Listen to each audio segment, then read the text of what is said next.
Aquí viene el cable con sus brilladillas puestas. Y esto supongo que será para marcarlo, no sé.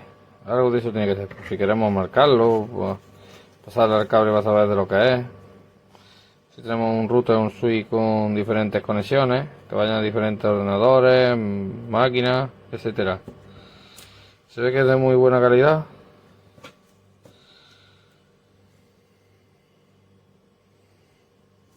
Tiene una funda esta toda.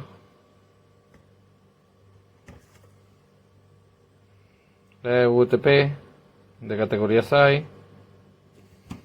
Vamos, no es que sea muy gordo, es normalito, pero se ve que tiene la funda bastante buena. Vamos a pasar a probar a ver cómo funciona. Este es de una longitud de 3 metros y me vale de sobra. Para lo que lo voy a probar me vale de sobra la longitud que tiene. Pasaré a quitar este que tengo amarillo para sustituirlo por ese que lo veo de bastante mayor calidad.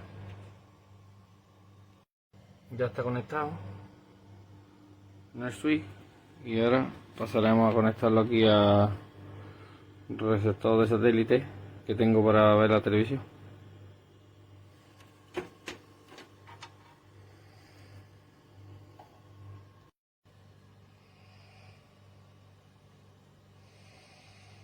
Vemos como la imagen se ve perfectamente y sin pegar ningún tiro ni nada.